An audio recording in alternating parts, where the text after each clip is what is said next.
Introducing Meta Ray-Ban Display, the world's most advanced AI glasses. With a full color display built into the lens of the glasses, it's there when you need it and gone when you don't. Send and receive messages, translate or caption live conversations, collaborate with Meta AI, and more.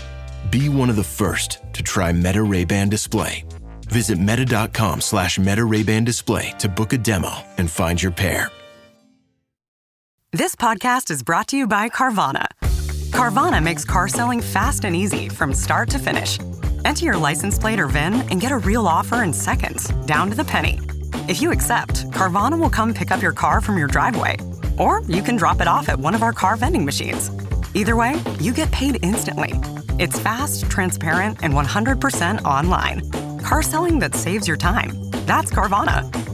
Carvana. Pickup fees may apply.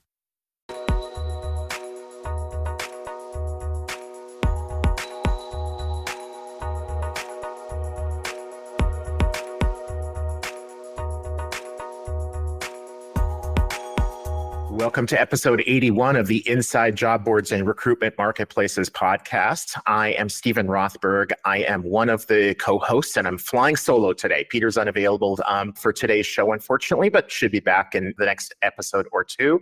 Today, we are going to be talking about artificial intelligence, AI for the cool kids, with our guest, Tom Wood from The Hub. Tom, before we dive into the meat of the conversation, maybe tell people a little bit about who you are, where you live, The Hub. I know you've got about 48 different company names going. So maybe tell us kind of how those all fit together too. Yeah, no, look, great to be here. And I'm really pleased to be talking about this. It's an important topic. So I'm in the UK. I'm just north of London. I've been in recruitment for 24 years.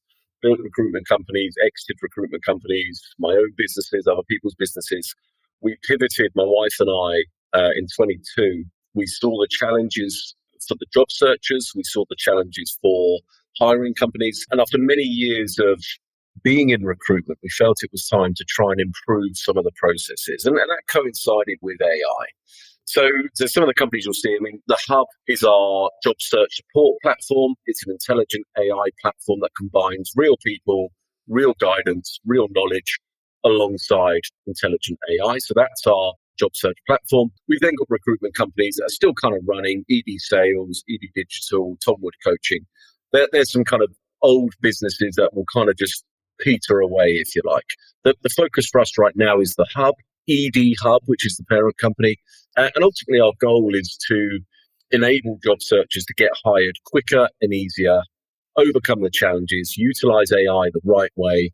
And then along the journey, we'll start to help hiring companies, agencies, etc. We want to improve the processes.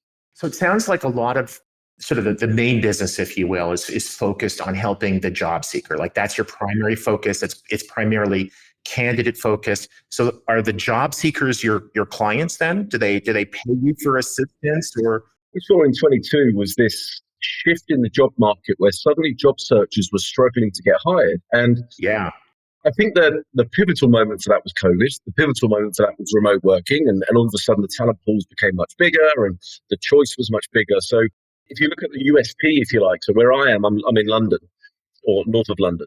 I would typically apply for a job that is a commutable distance to where I'm located. Yes. That was kind of part of my USP. I was suddenly the best person within a commutable distance. You open that up to nationwide.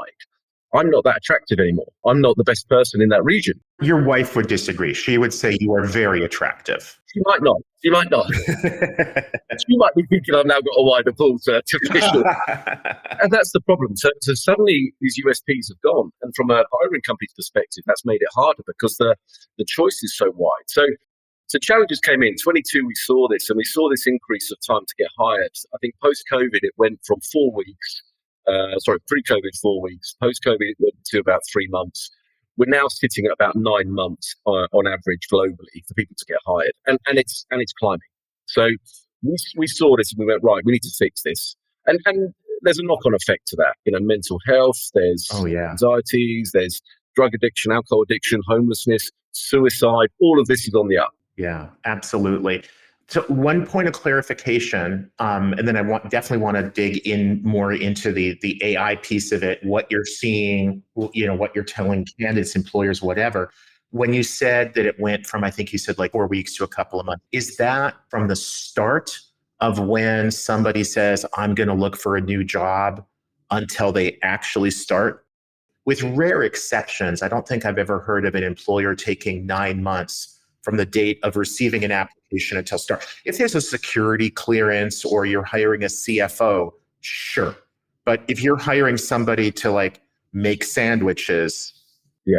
that's measured in days or weeks. We're talking about the job searcher journey. So we're not talking about a specific hiring company's journey. So we're talking about the job searcher. From the job searcher saying, I'm going to now go and get a job, or from somebody being made redundant.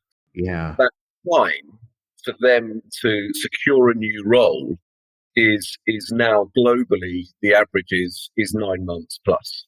And that's quite a frightening statistic, because lots of people, they can't afford to be unemployed for that long. Yeah, even at all.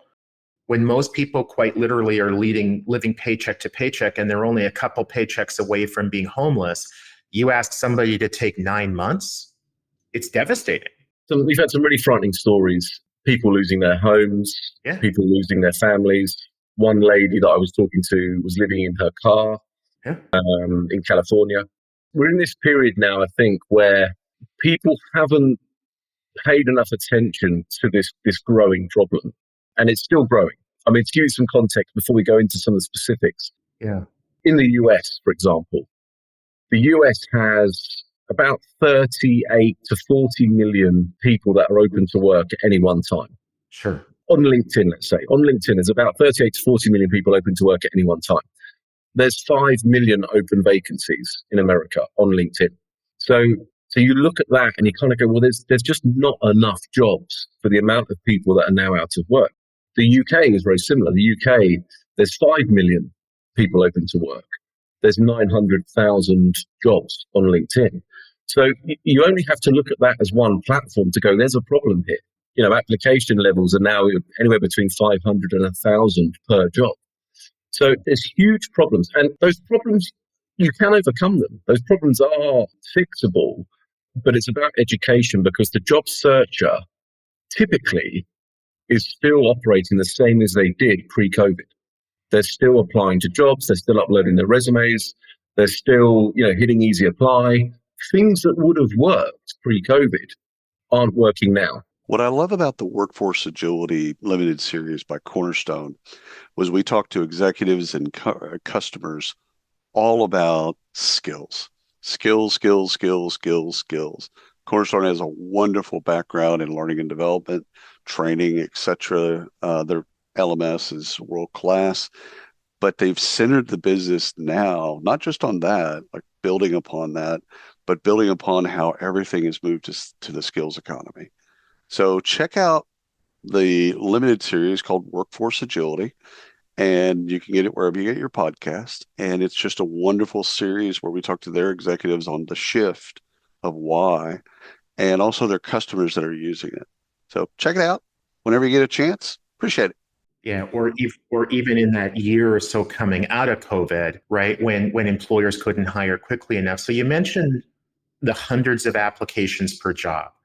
How much of that, Tom, is attributable to AI? Because what we see in the media, what we hear from employers, what some job boards definitely talk about is that there's a massive number of job applications being generated through bots, some of which are AI, some of which are not. But I think people sort of generalize and say it's all AI. But whether it's AI, whether it's bots, what are you seeing? Is it like, yes, there are a lot of applications being generated by AI, but it's still kind of unusual. Like the vast majority of them are manual, or do you think a lot of the increased numbers, like the majority, that's AI? Like where do you think we're at today? If we think about the application process, you've got two avenues. You've got the real person who is applying. You've also then got AI systems that are applying on people's behalves. Now, both of those, the increase is because of AI. So if we take the real person, And we'll take LinkedIn as an example. LinkedIn have created Easy Apply. Now, Easy Apply is a very, very basic application structure because all it does is it will provide a job. The Easy Apply element will take your details, take your LinkedIn profile. You've probably uploaded a CV at some point in your history. LinkedIn might even create one from your LinkedIn. You just press a button, off it goes. Yeah.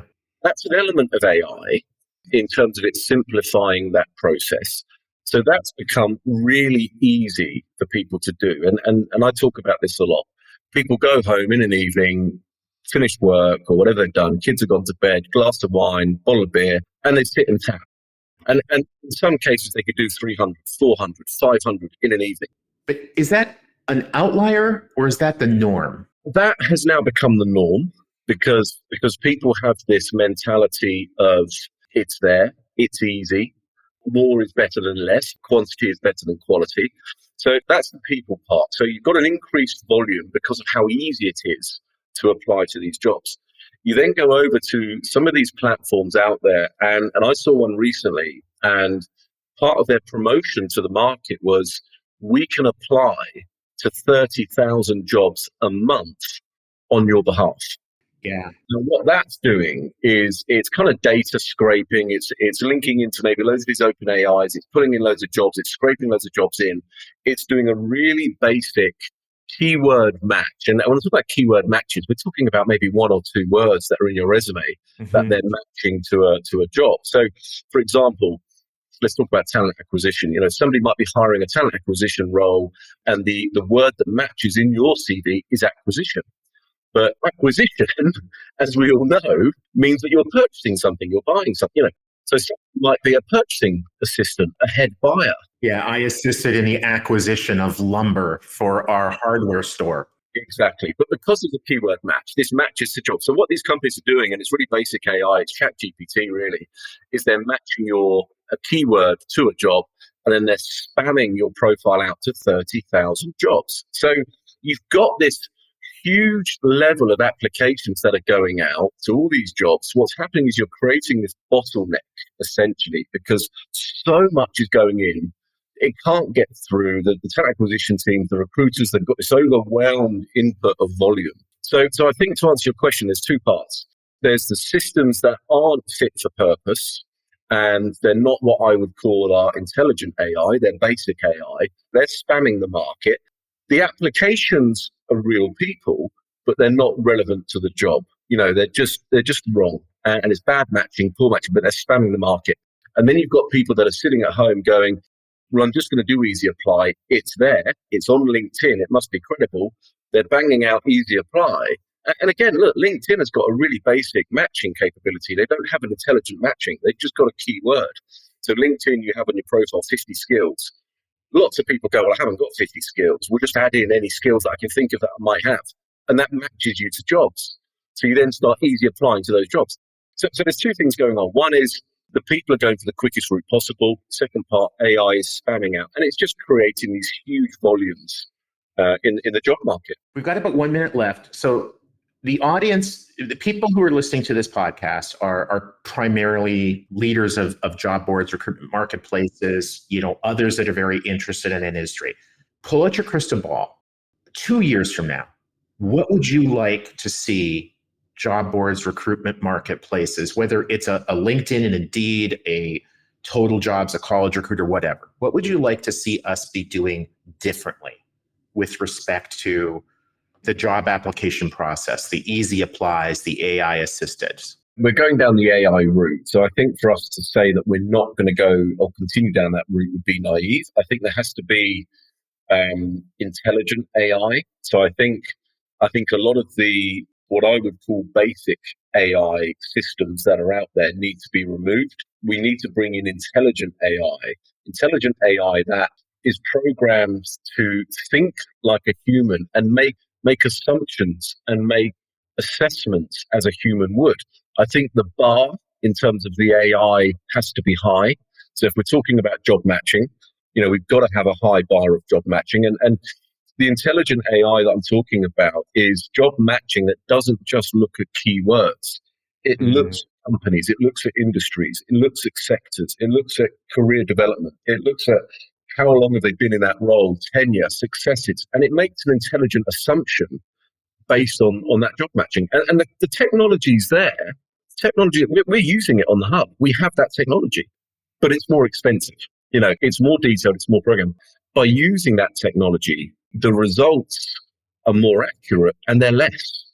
So you remove this spam element from the market. So I think where I want to see the market in a few years' time, and we're not that far away from it, I want to see everybody using intelligent AI, reducing the volume, focusing more on quality, better matching, better assessments, better alignment. And the quality needs to go up. If we can do that, people are going to get more successes. Companies are going to get more successes.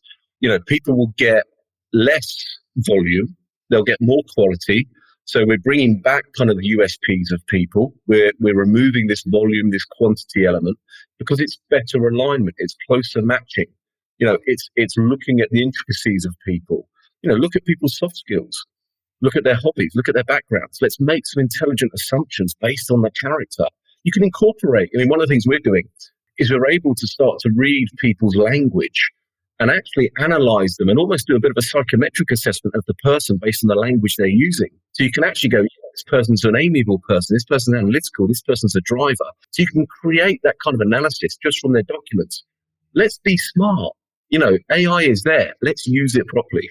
Yeah, awesome. Well, it took us about 15, 16 minutes to get to the keyword quality, but I'm glad we did. So speaking of which, thank you for a quality time here. It's been a pleasure talking with you, and thank you for sharing some of your insights and what you guys are helping job seekers, better understand and be better quality. I think that's the key word, isn't it? Awesome. Cheers, Tom. It's been super. Thanks, Stephen. I really appreciate it. Bye-bye. Bye-bye.